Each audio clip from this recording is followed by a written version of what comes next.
The most important thing and the most shocking thing is that Nigerian people seems to be very scared. If you want change, if you want to move from point A to point B, you must leave your comfort zone. It is because President Muhammad Buhari and the National Assembly feel they have conquered the Nigerian people. That is why the president and the parliament is now dishing out all sorts of political and economic abracadabra, because they know the people cannot do anything. You want good governance? You don't want to march on the street. You don't want to stand and speak for what you believe will be right for you, your generation, your children, and everybody.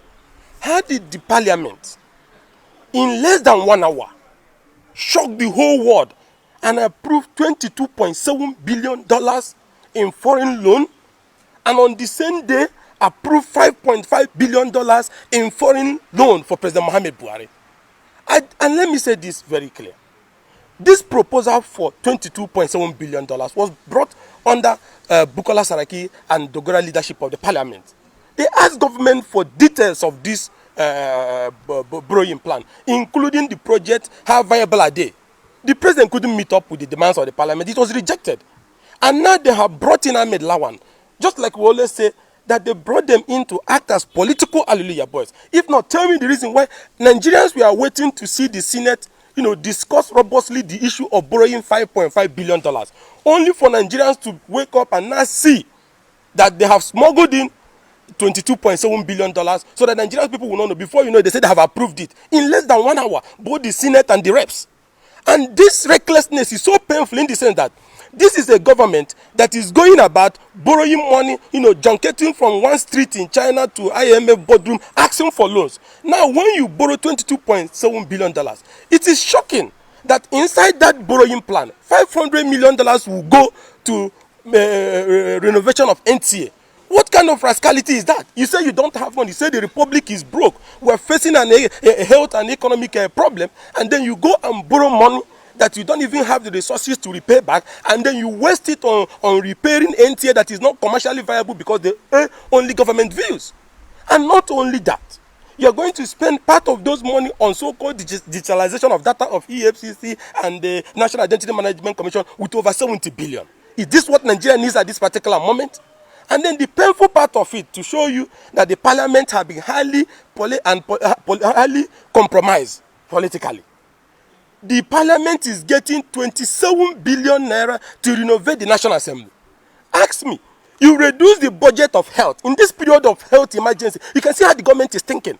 You need to understand how Buhari and the Senate and Rep people are thinking. You reduce the budget of the health ministry, which is very important at this particular moment that we have health emergency. And when you reduce the budget of health, what did you do? You allowed the Senate to go and take 27 billion naira to go and renovate the chambers of the National Assembly. Of what use is that? Has the place decayed? The place is still very strong, and they have a yearly maintenance fee that they have been spending in the last 10-15 years. So you can see that the president does not understand the reality on the ground. He is still on an economic reckless spending.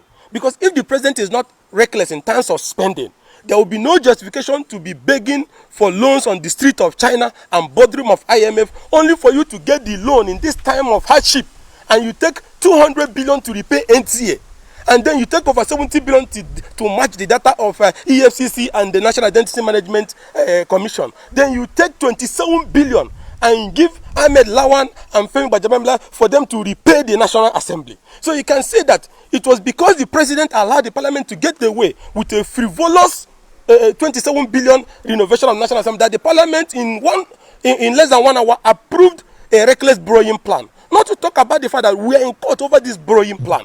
Tomorrow the court is supposed to start hearing on this matter. They rushed yesterday to say they have approved it. And then in that approval, there is lopsidedness in the loan itself. You have a loan that is over 11-12 trillion, and most parts of the country, especially the southeast and part of northeast, was not captured. And these are the things that breed the disunity and the lack of national cohesion. When you make divisive action, this loan is going to be paid by generation yet unborn, and you exclude other parts of the country arrogantly, and then go ahead because you have a group of parliamentarians who see themselves as political errand boys whose job it is to serve dinner on the table of the executive. And I want to tell you this. Nigerians have already accepted that the President Muhammad Buhari does not have the capacity to run the country. That one is not in that.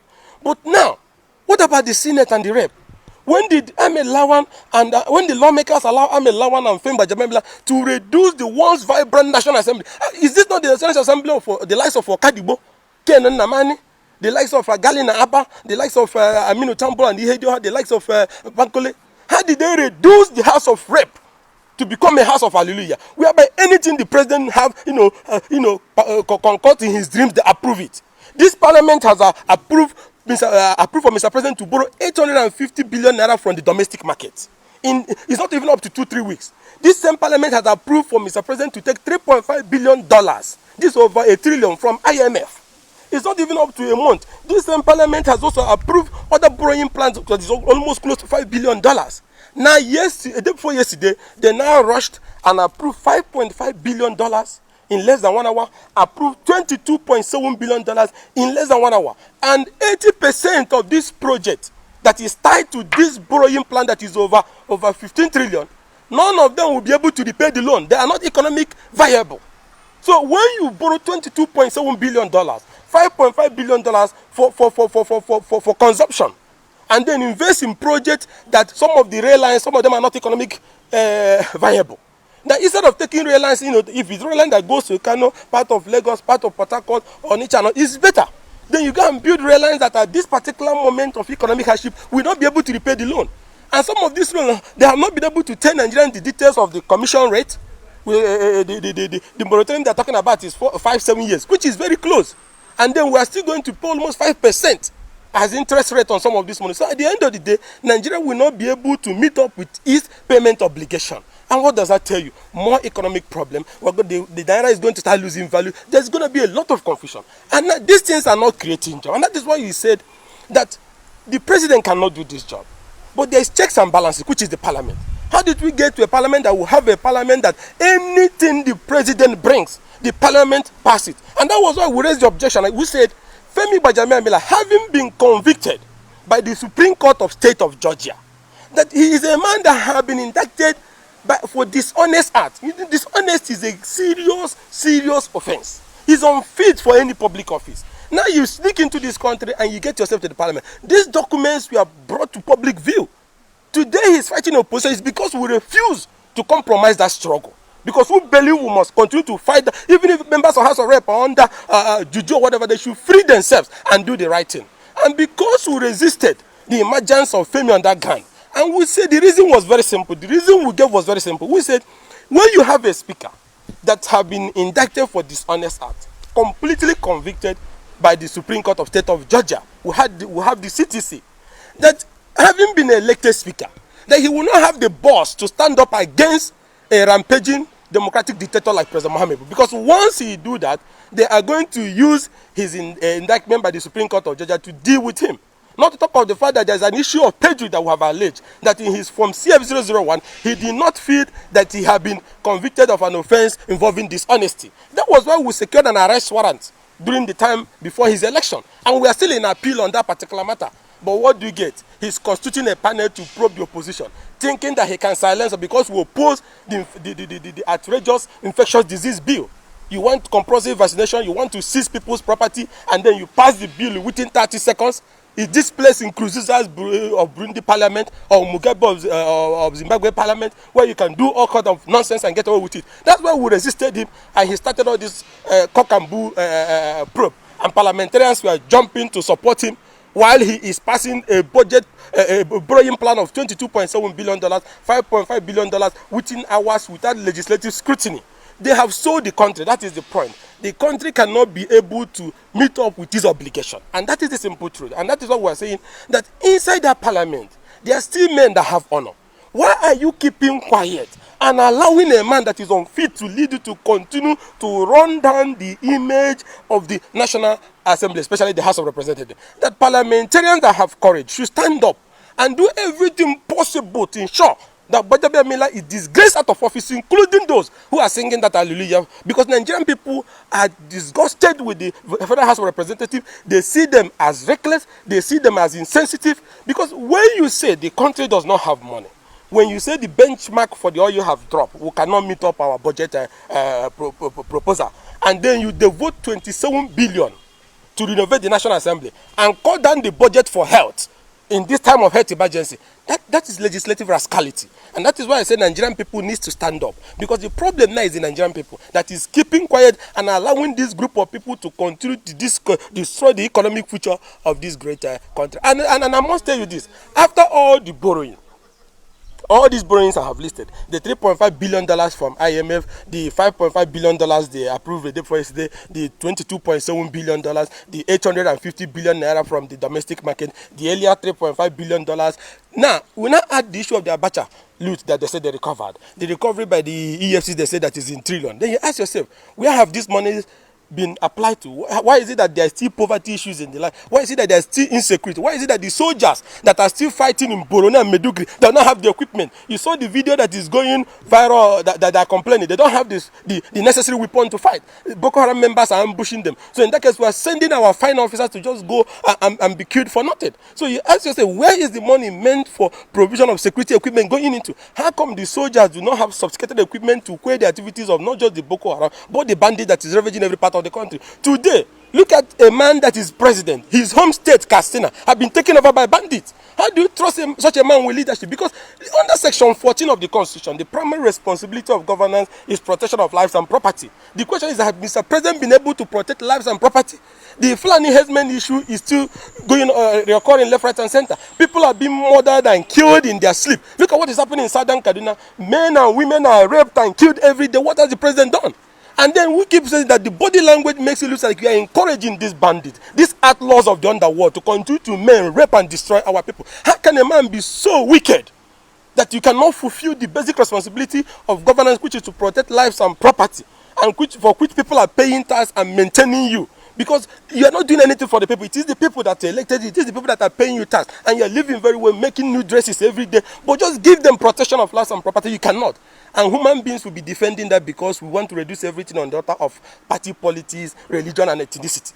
That is why the level they have reduced Nigeria to. They have first of all made the people so poor that the people can go first. Once you speak, they find one charge or the other to just rope you and silence you. So that is why I'm saying that for us to make progress from now, is for the people to rise up and start demanding for answers against their parliamentarians, from their parliamentarians, and against the government they elected in place. To stand up for you to have change, you must move from a particular spot. You can't just get it. So that is the problem. And then, like I said before, if nothing is done urgently, not only that the country will completely crash, because economically, because Nigeria is already dancing to that part of political and economic hiatus. Then when it crash, there's going to be social unrest. There's going to be violence everywhere. Because one, there is hunger, there's distrust, the citizens don't trust the government again, there is insecurity left, right, and center, and the audacity of the bandit, whether you call them Fulani herdsmen, whether you call them killers from Libya, the point that there's a group of blood suckers, people who are so heartless, who goes from one house to the other, raping, killing, murdering every night, and the president have not done anything, including from Katsina, where he comes from, where over 5, 7, 8 local government have been fully taken over by the bandits. How did Nigeria get to a point where bandits move in group of 100, 200 without anything happening to them? So on the issue of security, upon which he campaigned, he failed woefully. Rather, he worsened the security situation of the country that we cannot sleep with two eyes closed. On the issue of corruption, you saw how he bastardized the fight against corruption. He was so selective that even people under him could not even see what they were doing. Because possibly, maybe he is incompetent to know that people under him are very, very highly corrupt. Now, you see the issue of economy. The economy is in complete tatters. That is why the president is on the street of China, begging for every available foreign loan. He's inside the boardroom of IMF, begging for every available loan. But the question is, when he gets this loan, what is he going to use this loan to do? 27 billion to Femi Gbajabamila and Amelawan to renovate National Assembly, and President Mohammed Buhari say he's a man of honor? That's around nonsense when you say that. Because you give 27 billion in a time of serious economic emergency. When there is poverty, when there is drop in oil price, when there's health challenges, you give 27 billion to renovate a building that is standing strong, and then you slash the budget of health You can see the priority. You slash budget of health and education that is very important to the future of this great country. But you give some group of people, because they are approving everything you want, like people who are in hallelujah, singing hallelujah. Now, at the end of the day, you give them 27 billion to go and use to renovate a place that is not needed. There's nothing urgent about it. The place is very good. Then you go and give $500 million from this hard-earned money to Lai Mohammed to be able to renovate NTA. I think, as long as I'm concerned, the government has collapsed. The country is dancing the last dance, and if something is not done urgently, Nigeria is going to be in pieces.